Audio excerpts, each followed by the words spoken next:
ராவணன் 10 தலை கொண்டவன், சீதையை தூக்கிச் சென்றவன், ஸ்ரீராமனால் கொல்லப்பட்டவன் என்று 3 வரிகளில் என் வரலாற்றை முடித்து காட்டுபவர்களே ராவணன். ராவணேஸ்வரன் பேசுகிறேன் உயரத்தை சொல்ல ராவண காவியம் எதற்கு? கம்பன் என்று பேசி காட்டுகிறேன். ராமன் ஆண்டார் என்ன, ராவணன் ஆண்டார் என்னவா? உங்களுக்கு ராவண ராஜ்யம் தெரியுமா? என் கோட்டை சுவற்றை தாண்டுவதற்கு வெளிச்சம் காற்று என் காலன் கூட நடுங்குவான். சொன்னது நான் கிடையாது, எதிராளி அனுமன். என் நகரத்தை சுத்தம் செய்வது நான் வென்றெடுத்த தேவாதி தேவர்கள். பாவம் என் மக்கள், கொண்டாட்டம் என்று அவர்களுக்கு என்னவென்றே தெரியாது. காரணம், உலகத்தில் கவலை என்று ஒன்று இருந்தால் தானே கொண்டாட்டத்தை உணர முடியும். இசையையும் பாடலையும் மட்டுமே கேட்டு கேட்டு பழகிய காது என் மக்களுடைய காது.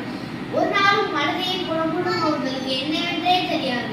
ஒரு நாள் தெரிய வந்தது, அண்ணா என்ற ரத்தம் சொட்ட சொட்ட சூர்படகை ஓடி வந்து காலில் கடந்த அந்த நாள் அவர்களுக்கு அழுகை தெரிந்தது. யார் என்ன சொல்வதை எனக்கே தெரியும். என்னுடைய சாவிற்கு காரணம் நான் செய்த தவறு. யாராவது சொல்ல முடியுமா என்னுடைய கோபமும் தவறு? வரலாறு முழுவதும் வீழ்த்தப்பட்டால் அவன் வீரன் கிடையாது, அப்படித்தானே? இனி 3 உலகத்திலும் என்னால் வெல்லப்பட எவனுமே கிடையாது. என் 20 கைகளில் சும்மா வைத்திருக்கிறது எப்பேற்பட்ட கொடுமை தெரியுமா? பாவம், யானைகளுடைய சண்டை போட்டுக் கொண்டிருந்தேன். சிவபக்தன் நான். கைலாயத்தையே தூக்கி பார்த்தால் என்னவாகும் என்று தூக்கி பார்த்து தோல்வி அடைந்தேன். நான் தோற்று போனேன். ஒருபோதும் ஒரு என் சிறுமையில் சேராது. கைலாயத்தையே நடத்தியவன் என்று பெருமையில் தான் சேரும். நண்பர்களே, ஒட்டுமொத்த காப்பியமும் ராவணனை அரக்கனாக பார்த்து கொண்டிருக்கிறது. ராவனை கடவுளாக பார்த்து கொண்டிருக்காது.